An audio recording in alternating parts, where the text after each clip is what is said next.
nosotros estamos terminando nuestra serie Jesús y la ciudad, ¿cierto?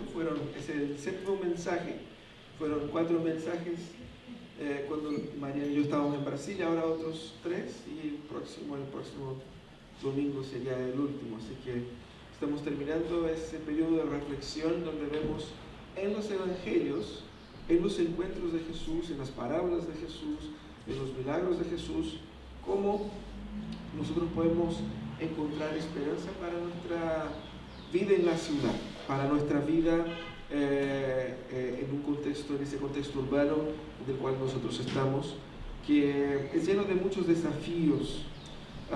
Uno de los desafíos más complejos que nosotros tenemos en nuestra sociedad es la vida agitada, la vida estresada, la vida llena de compromisos y de actividades. Todos nosotros estamos cortos de tiempo y todos estamos cortos de plata. Bueno, algunos no tanto, pero yo creo que puedo decir por la gran mayoría de los chilenos que sí. Y junto con eso viene una serie de preocupaciones, lo que hace con que nuestra vida sea cada vez menos simple, cada vez más complicada, cada vez más compleja, cada vez más difícil de vivir. Por lo tanto, el desafío en esa mañana es pensar un poco cómo vivir esa vida simple que el Evangelio de Jesús presenta en la ciudad. Porque a veces pensamos en la forma de vivir que Jesús presenta. En el siglo I uno puede decir, pucha, en el siglo I era más fácil. Porque en el siglo I, bueno, la gente andaba a pata y era todo así, la gente dormía así, no tenía tacos, era todo más sencillo. Y por lo tanto inferimos, bueno, era más simple. Yo no creo que fuese más simple, sino que las mismas luchas que ellos tenían en aquella época las tenemos nosotros, de una manera diferente, expresada de una forma diferente, pero luchas similares. Así que vamos a pensar un poco en la vida que Jesús nos presenta. Nosotros vivimos claramente en la era de la preocupación. Los índices de estrés dicen que los chilenos, un 80% de los chilenos viven estresados. Esos son datos de investigaciones que se han hecho. Junto con eso viene una serie de factores fisiológicos, emocionales, sociológicos, patológicos y queológicos que conduce a un estilo de vida mucho más complejo. Nosotros nacemos y formamos a las nuevas generaciones para que se preocupen más, para que se encarguen de problemas que todavía no llegaron. Y nosotros estamos acostumbrados a eso. Uno está ingresando a la universidad preocupado con la carga, con el pago que va a tener que heredar al momento de salir, al momento de ingresar. Uno ya no sabe al momento de ingresar si habrá campo laboral al momento de salir. Uno está firmando el contrato pensando si se me van a renovar o no en el futuro. Yo estoy trabajando aquí y estoy comprando algo en cuotas sin saber si voy a tener la plata para pagar estas cuotas. Sobre todo cuando son cuotas a 24 veces o cosas así. La preocupación es algo cada vez más fuerte en nuestra cultura y una de las maneras de responder a eso es el intento de nuestra sociedad de buscar una vida más sana. No hay nada contra vivir una vida sana, no hay nada contra hacer ejercicios y comer bien y dormir, todo bien. No obstante, nuestra sociedad ha visto que esa es la salida para huir de una vida de angustia, una vida de preocupación, una vida de estrés, una vida de depresión, una vida de frustraciones profundas que consumen el ser humano. Entonces, si nosotros nos portamos bien en cuanto al cuerpo, en cuanto a la mente, si yo relajo, voy a viajar, camino por el parque, voy a la playa, hago deporte y cosas así, todo eso se resolverá. El punto es que vemos que esta posibilidad de solución resuelve los problemas o resuelve más bien los efectos, pero no las causas de la preocupación. Lo que hace más que nada es permitir que te puedas preocupar después. o que no te preocupes de una vez o de una forma muy intensa, sino que puedas preocuparte a plazo, por decir así. Más que nada, aplaza el problema en vez de solucionarlo. Por lo tanto, es importante ver cómo nuestra sociedad ve el tema de la preocupación. Una de las investigadoras que habla sobre ese tema dice lo siguiente: no solo se trata de la alimentación. Para nuestra generación, la generación, ya no sé, los millennials, ¿no? Como se dice, para nuestra generación mantener una vida saludable es integrar la práctica del yoga, de las actividades físicas, aquellas que disfrutemos y podamos mantener en el tiempo y reducir el estrés, mejorar las relaciones sociales, familiares e íntimas, como también el cuidado personal. En otras palabras, si yo bajo los niveles de actividad, todo se resolverá. Puede ser una mejor persona, un mejor padre, un mejor hijo, un mejor funcionario, mi relación, mi matrimonio va a funcionar. Y nosotros sabemos bastante bien, a la luz del Evangelio, que eso no es verdad. No estamos negando los efectos que puedan tener relajarse, eso es obvio, pero eso no resuelve el problema. La causa de la preocupación no está contemplada en esta solución. La raíz de todo sabemos que está en el corazón pecaminoso del ser humano, y es a eso a lo que Jesús se refiere en Mateo 6, del 24 al 34. Está dentro del Sermón de la Montaña. En el Sermón de la Montaña hay diversos pequeños sermones, y nosotros vamos a sacar una parte de este mensaje para poder meditar aquí en esa mañana. Dice ahí el versículo 24, Jesús venía hablando del amor a las riquezas, ¿no? De no hacer tesoros en la tierra, y va terminando esa sección diciendo en el 24, nadie puede servir a dos señores, pues menospreciará a uno y amará a otro, o querrá mucho a uno y despreciará al otro. No se puede servir a la vez a Dios y a las riquezas. Por eso les digo, sigue Jesús, no se preocupen por su vida, qué comerán o beberán, ni por su cuerpo, cómo se vestirán. ¿No tiene la vida más valor que la comida y el cuerpo más que la ropa? Fíjense las aves del cielo, no siembran ni cosechan ni almacenan en graneros, sin embargo el Padre Celestial las alimenta. ¿No valen ustedes mucho más que ellas? ¿Quién de ustedes, por mucho que se preocupe, puede añadir una sola hora al curso de su vida? ¿Y por qué se preocupan por la ropa? Observen cómo crecen los lirios del campo. No trabajan ni hilan. Sin embargo, les digo que ni siquiera Salomón, con todo su esplendor, se vestía como uno de ellos. Si así viste Dios a la hierba que hoy está en el campo y mañana es arrojada al horno, ¿no hará mucho más por ustedes, gente de poca fe? Así que no se preocupen diciendo qué comeremos, o qué beberemos, o con qué nos vestiremos. Los paganos andan tras todas estas cosas, pero el Padre Celestial sabe que ustedes las necesitan. Más bien, busquen primeramente el reino de Dios y su justicia, y todas estas cosas les serán añadidas.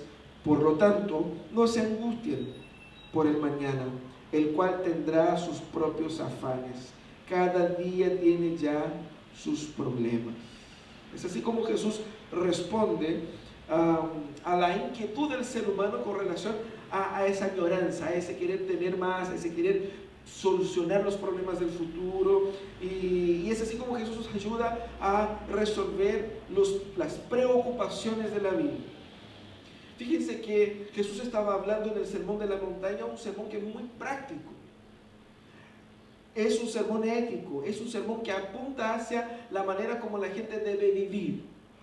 Pero no la gente en general. Jesús aquí está hablando directamente a aquellos que creen en Él. Y hace en diversos momentos el contraste entre cómo debe vivir una persona que cree en Jesús, que cree en el Evangelio, y cómo viven las demás. En ese texto está enmarcado esa idea, está clara esa idea, y Jesús destaca. En ese pequeño texto que hemos leído, podemos identificar una manera de Jesús tratar el tema, apuntando el diagnóstico, es decir, explicando, hablando qué es lo que es la preocupación y por qué la preocupación es algo que yo tengo que rechazar, ¿Y cuál es entonces la solución? Fíjense que Jesús está hablando de la preocupación, de esta preocupación maligna, de esta preocupación que es inútil, de una preocupación que me quita el sueño y me desconstruye la vida. Jesús en ningún momento está fomentando aquí la irresponsabilidad. En ningún momento Jesús está hablando, no tenés que trabajar, ¿para qué preocuparte? Las cuotas que tenés que pagar del auto, ay, mañana lo veré. Mañana sabrá cómo, y usando la Biblia, basta cada día su propio mal, ¿no es cierto? Cuando llegue, ahí veo qué hago. De ninguna manera Jesús habla de eso. Lo que Jesús está hablando aquí es de ese tipo de preocupación que hace con que nosotros perdamos el foco de las cosas. Vamos a ver aquí, en un primer lugar, cuál es el diagnóstico. En primer lugar, Jesús inicia el texto ya en el versículo 24, que nosotros empezamos ahí, que es el final de la sesión anterior, y en el versículo 25, diciendo que nosotros no debemos preocuparnos. Jesús repite muchas veces, no os preocupéis, no se preocupen. No se preocupen, no se preocupen de la vida, no se preocupen con qué comer y con qué vestir. Pero usted puede pensar, pucha, yo tengo muchas y grandes preocupaciones, pero comer y vestir no son necesariamente ninguna de ellas, porque, bueno, comida yo tengo y ropa tengo alguna. Mi problema es mi carrera, mi problema es mi familia, mi problema es enumerar otros problemas que pueden ser más urgentes para mí. No obstante, esas dos clases de problemas son clases que involucran dos estilos de preocupación. La preocupación con las necesidades básicas, lo que incluye todo el mantenimiento financiero, práctico de la vida. Y lo otro es la preocupación con tener más comodidad, con tener más adquisiciones, con poder tener más cosas que te agradan el corazón, que te satisfacen. Ese tipo de preocupación, de cómo tener eso y de cómo poder mantener eso. Son dos clases de preocupaciones a las cuales Jesús se refiere aquí. Y lo primero que Jesús trata de mostrar es que esta preocupación debe ser rechazada porque ella muestra o deja en evidencia la idolatría del corazón. Un corazón preocupado es un corazón que ha encontrado en estas cosas su realización, su identidad y su propósito. ¿Qué es lo que es un ídolo? Un ídolo es toda y cualquier cosa en el cual yo encuentro sentido para mi vida. Es toda y cualquier cosa en el cual yo encuentro realización. Es toda y cualquier cosa que me consume o en el cual yo dedico mi tiempo, mi dinero y mi atención. Si yo vivo para eso, este es mi Dios. Si yo vivo para esto, este es mi ídolo. Muchas de las preocupaciones que tenemos revelan la idolatría de nuestro corazón. Para esto vivimos. Y Jesús nos va a mostrar que nosotros no debemos tener en el corazón ningún ídolo, ni de cosas justificables, entre comillas. Debemos abandonar la preocupación por estas cosas, porque estas cosas no son el fin de nuestra existencia. No fuiste hecho para trabajar, no fuiste hecho para tener más cosas, no fuiste hecho para eso. Hay un propósito superior al cual nosotros fuimos hechos. Por lo tanto, debemos tener en mente que toda preocupación está ofendiendo a Dios claramente. Porque no es porque no creemos que Dios no nos pueda dar estas cosas solamente, sino que en primer lugar hemos puesto estas cosas como nuestro Dios. Por eso Jesús termina en el versículo 24 diciendo, nadie puede servir a dos señores. El que tiene el corazón en esto, sirve a esto, es su Dios. Por lo tanto, no se preocupen. Dejen la preocupación, porque la preocupación va a evidenciar ese estatus preferente, esa búsqueda por el placer, por la realización en esas cosas. El segundo aspecto del diagnóstico que Jesús da es que toda preocupación manifiesta o revela la distorsión de la realidad. Y Jesús muestra eso hablando de la naturaleza. Jesús dice, no se preocupen por esas cosas. Miren las aves. Jesús probablemente estaba en un lugar abierto, un poco más abierto que eso. y veía aves por ahí. Apuntó a las aves. Dijo, miren las aves. Hablando de la comida. Ustedes se preguntan qué comer de sus necesidades básicas. Pero no qué comer ahora. Quizás la preocupación de qué voy a comer mañana, cómo voy a tener alimento para el próximo mes. Estamos pensando aquí en una cultura muy agraria. La gente tenía que trabajar en el campo, la gente tenía que, o dependía grandemente de la labor campesina. Entonces Jesús se refiere a ellos apuntando hacia las aves y dice, miren las aves. Ellas no trabajan como trabajamos nosotros. Más que nada, ellas no siembran ni guardan en los, ¿cómo se dice? En los graneros. Y es interesante eso, porque si ellas no guardan en los graneros, ¿qué pasa de la comida de ellas mañana? ¿Cómo pueden estar seguras de que mañana tendrán comida? ¿Cómo pueden estar seguros de esto? Jesús está mostrando aquí, miren las aves. Y es interesante porque cuando Jesús apunta a las aves, Jesús hace una comparación de lo menor a lo mayor. Y dice, si las aves, que no son tan importantes para Dios, son sustentadas por Dios, sin que tenga que preocuparse de ello, mucho más ustedes, que son mucho más valiosos para Dios, creados a la imagen y semejanza de Dios, objetos del amor especial, de la revelación especial, de una gracia que costó la vida del propio Jesucristo. Si Dios cuida a las aves, mucho más cuidará a ustedes. Lo que Jesús apunta aquí es que ustedes están perdiendo la noción de la propia realidad. Miren cómo se mantiene todo esto. Siempre se ha mantenido. Yo siempre he mantenido. Cuando uno se preocupa, uno pierde de vista la manifestación de la acción de Dios en el mundo y deja de ver cómo Dios está y siempre estuvo actuando. Se olvida de la relación del pasado donde Dios ya nos cuidó. Y se olvida, y Jesús apuntándoles a la naturaleza, de cosas que están en nuestra cara y no lo vemos. Quizás nadie nunca se haya preguntado por qué las aves no guardan sus comidas. Porque ellas no tienen que preocuparse porque hay quien se preocupa de ellas. Obviamente que sabemos que las aves no son seres perezosos. Por eso no tenemos esa noción de que ellas están libres de la vida, no tienen que hacer nada, no. Ellas tienen un instinto de preservación natural hecha por Dios. Pero hay un cuidado especial de Dios para ellas y un sobrecuidado especial de Dios para nosotros. Por lo tanto, no debemos perder la noción de la realidad. La preocupación distorsiona la manera como vemos a Dios actuando en nuestras propias vidas. Nos olvidamos y malinterpretamos la manera como Dios ya nos ha cuidado hasta aquí. ¿Cómo llegué hasta aquí? Empecemos por ahí. Eso es lo que Jesús apunta. Ellas no se preocupaban por el futuro, tampoco debemos hacer nosotros, porque el Dios que cuida de ellas es nuestro Dios. También Jesús muestra que la preocupación deja en evidencia un profundo deseo de control, de controlar lo incontrolable.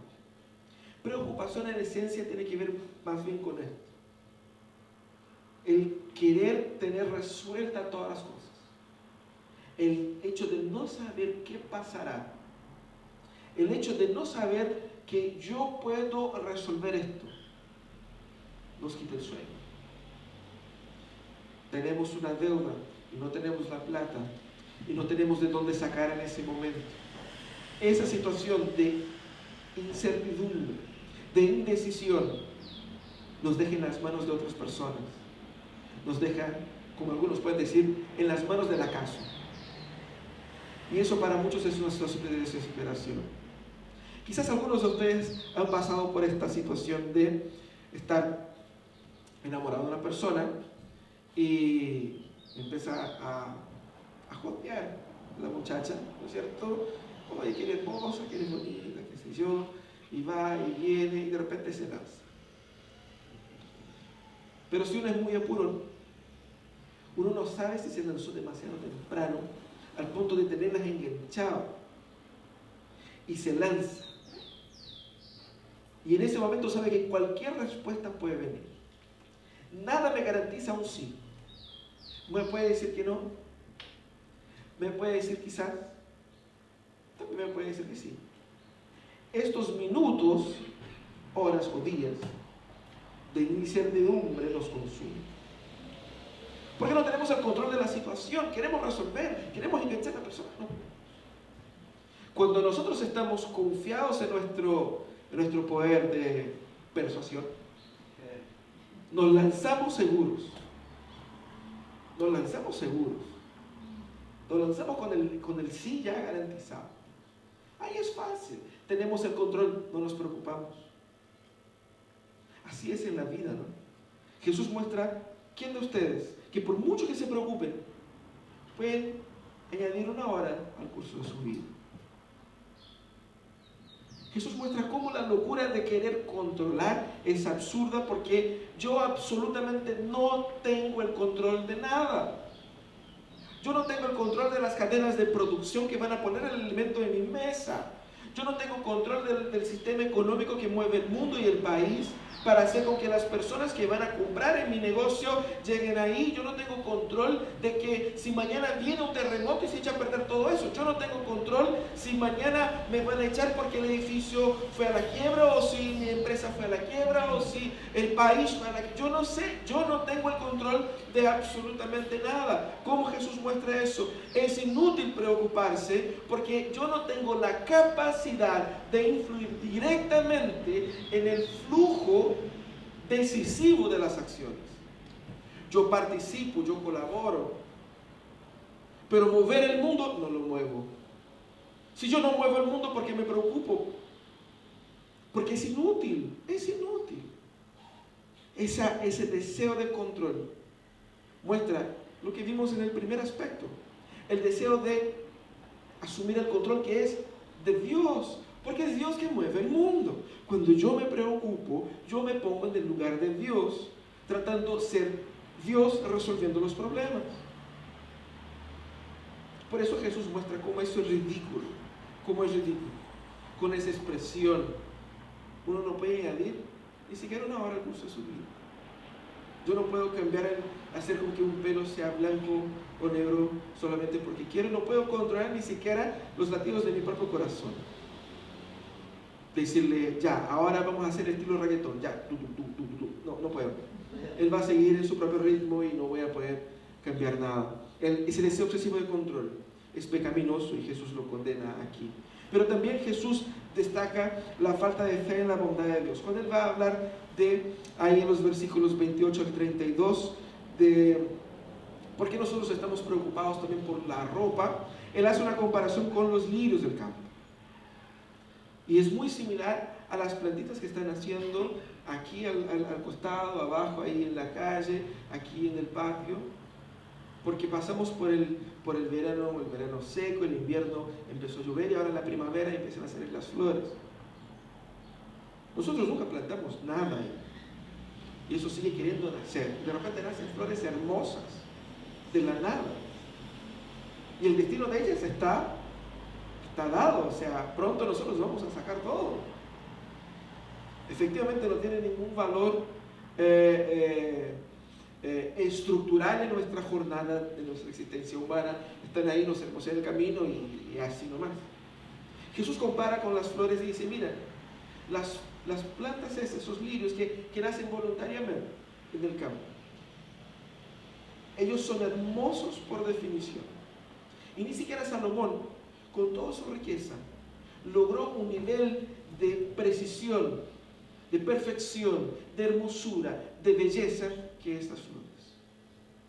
Dios no solamente es un Dios pragmático que cuida de sus hijos, así como que, mira, aquí tenía arroz y aquí tenía huevo y arréglate con eso. No, mira cómo el Señor cuida de sus hijos al punto de mostrar ese cuidado en las cosas que son aparentemente innecesarias para la existencia humana, haciendo con que la flor que no tiene un mes de vida, tiene días de vida, tiene horas de vida, pueda surgir con una hermosura encantadora. ¿Por qué Dios dice eso? Porque si Dios cuida así la flor, mucho más cuidará a ustedes. Aquí es falta de fe en la bondad de Dios. Dios no solamente nos cuida, pero Dios es bueno y es excelente en hacerlo. A veces el temor y el deseo de tener las mejores cosas nos hacen pensar que no, yo tengo que buscar eso porque Dios me va a dar lo básico, pero lo premium lo busco yo. Eso es pensar que Dios no nos ama adecuadamente.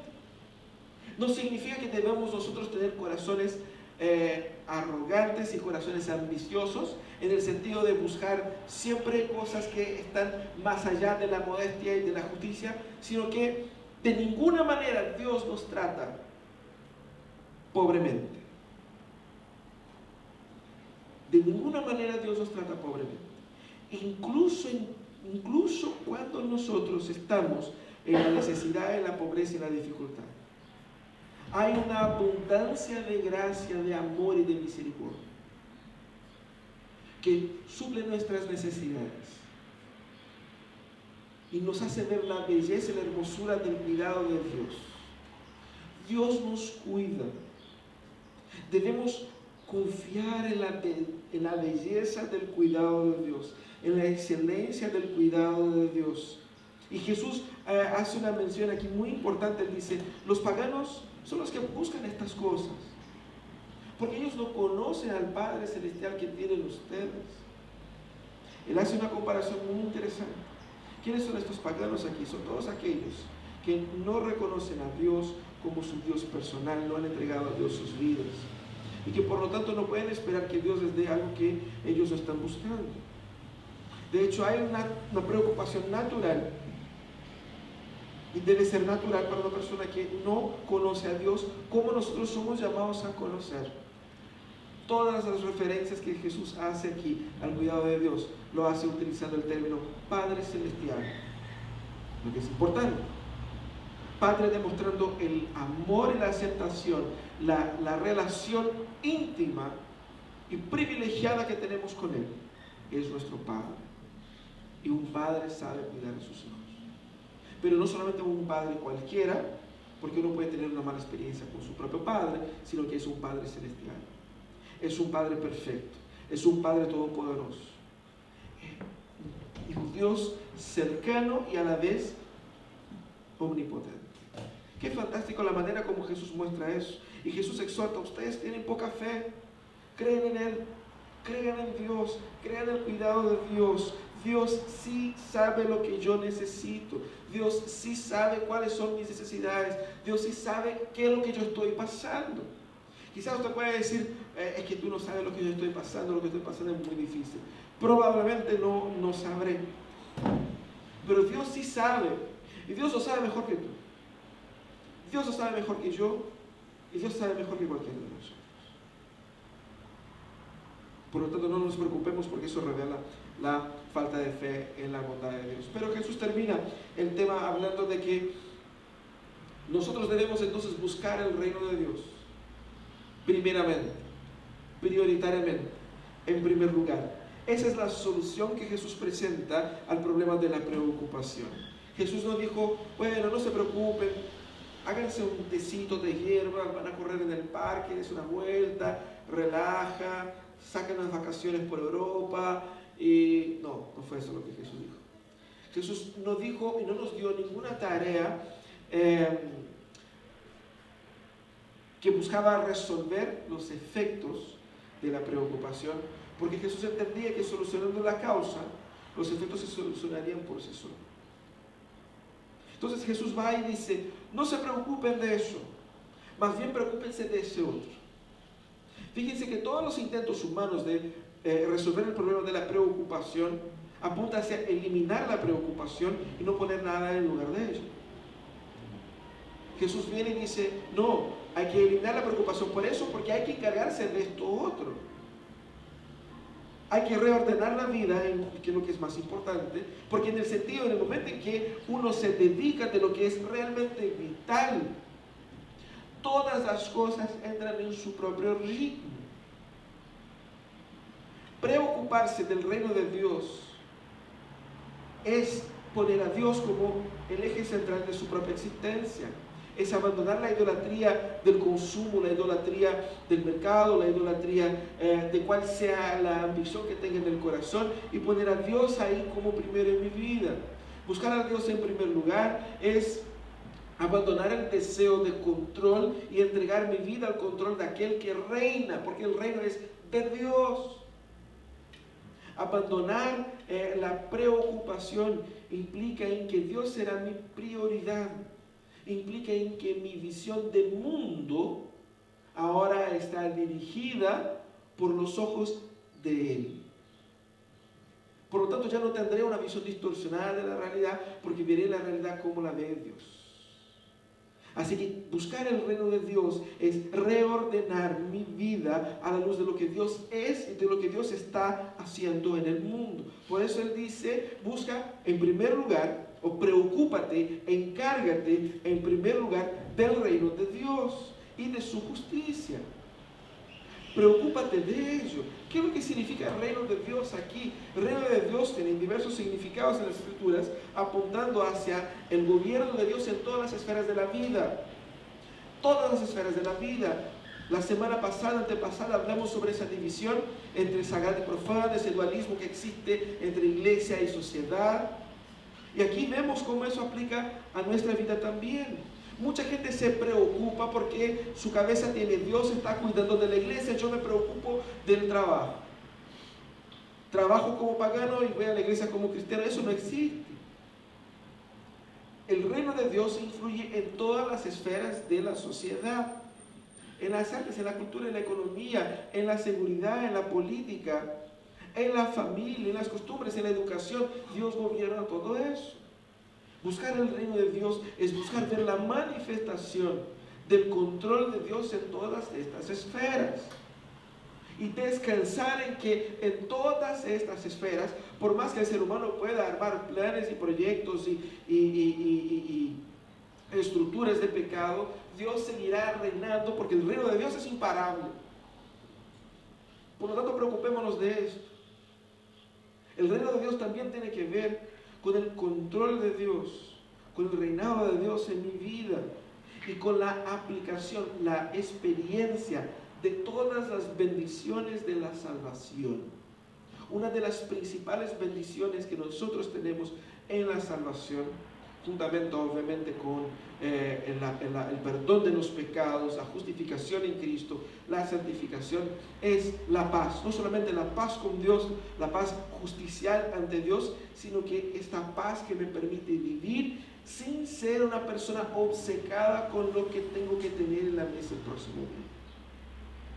Porque la salvación me dice que yo tengo un dueño que me ama, un Señor, un Padre. No es una religión simplemente, es una relación de amor. Él me ama, Él me cuida.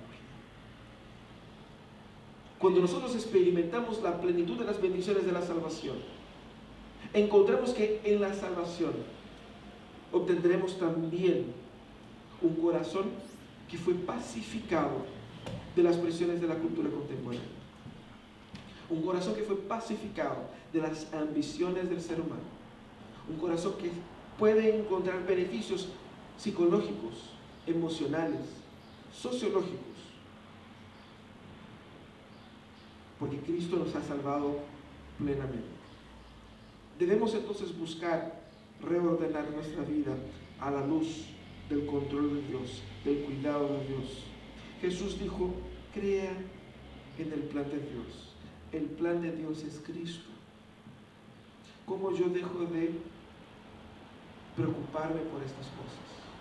En primer lugar es teniendo a Cristo como Señor y Salvador de mi vida. En primer lugar es mirando los ojos hacia la cruz, porque en esa cruz Él hizo la paz, y de esta paz proviene toda serie de bendiciones que me quitan de las espaldas el peso y la carga de la obsesión de la vida contemporánea. Puedo descansar. No sé la respuesta del día de mañana, pero yo sí sé quién sabe, y sé que este Dios que sabe me ama, me cuida y está preocupado de mí. Porque si Él se ha preocupado de salvar mi vida del destino eterno, también me salvará del día de mañana. también me guardará al salir de acá. Puedo descansar. Mucha gente tiene la idea de que yo no quiero molestar a Dios, ya me dio tanto con la salvación, no le quiero pedir más que me bendiga con esto. Es una cosa pequeña, de eso me encargo yo. Es una perspectiva pecaminosa. No piensen así. Dios no es mezquino ni limitado como nosotros. Nosotros somos así. De repente hacemos un favor a alguien y la persona así como que, pucha, te pasaste, así que no te molesto más. Como una forma de decir, me hiciste algo muy grande y no te voy a molestar por esto, por una pequeñez. O sea, mejor me arreglo yo con esto. Pero la palabra dice al revés. Todas las pequeñas cosas yo debo llevar a los pies de Jesús.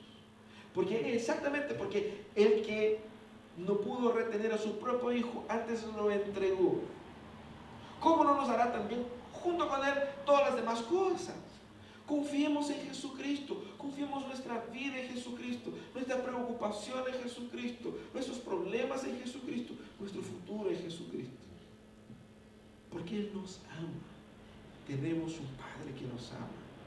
Y este Padre tiene un plan. Ese Padre tiene un reino. Ese Padre tiene un gobierno. Si confiamos en su forma de hacer las cosas, encontraremos paz en Jesús. Es así como Jesús nos lleva a vivir la vida simple en la ciudad. Vamos a orar.